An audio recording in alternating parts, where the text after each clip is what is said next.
অর্থনৈতিক সংকট ক্রমেই কাটিয়ে উঠছে শ্রীলঙ্কা, আর এর সুফল পেতে শুরু করেছে দেশটির সাধারণ মানুষ।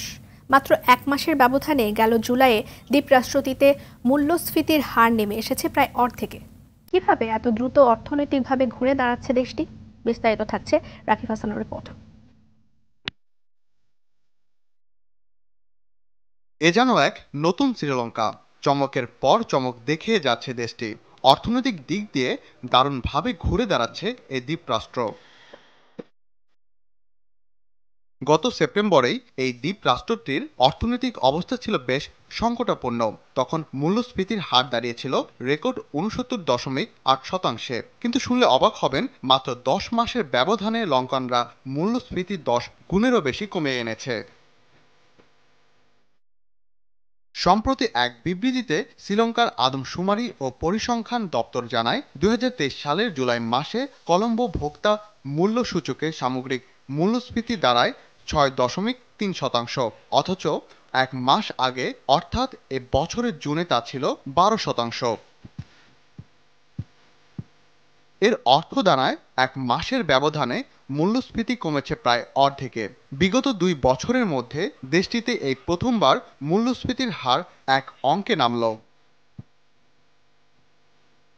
দক্ষিণ এশীয় দেশটিতে সবশেষ এক অঙ্কের মূল্যস্ফীতি ৫.৮% রেকর্ড করা হয়েছিল ২০২১ সালের সেপ্টেম্বর মাসে। এরপর থেকেই শ্রীলঙ্কার অর্থনৈতিক সংকট ও মূল্যস্ফীতি ক্রমেই বাড়তে থাকে। এক পর্যায়ে গত বছরের সেপ্টেম্বরে তার রেকর্ড ৬৯.৮%-এ পৌঁছায়। বিবৃতিতে জানানো হয়, শ্রীলঙ্কায় মূল্যস্ফীতি কমাতে ভূমিকা রেখেছে মূলত খাদ্যপণ্যের দাম কমানো।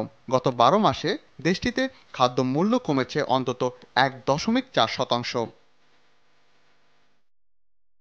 ২০২২ সালের এপ্রিলে নিজেদের দেউলিয়া ঘোষণা করে শ্রীলঙ্কা। সে সময় নজিরবিহীন বৈদেশিক মুদ্রা সংকটের কারণে আমদানি কমানোর সিদ্ধান্ত নেয় সরকার। এর ফলে বিভিন্ন ধরনের জরুরি পণ্যের ঘাটতি দেখা দেয় এবং দাম বেড়ে যায়।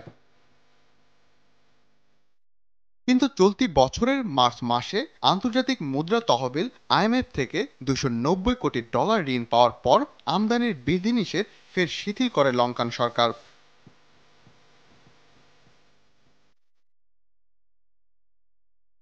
এছাড়া বিদ্যুতের ঘাটতি দূর করতে কার্যকর পদক্ষেপ নেয়ার ফলে পরিস্থিতির অভাবনীয় উন্নতি হয়। তার পরিপ্রেক্ষিতে লঙ্কান কেন্দ্রীয় ব্যাংকের গভর্নর আগে জানিয়েছিলেন, এ বছরে অর্থনৈতিকভাবে উন্নতি ঘটবে শ্রীলঙ্কার, যার প্রকৃত দৃশ্য চমকে দিচ্ছে সবাইকে।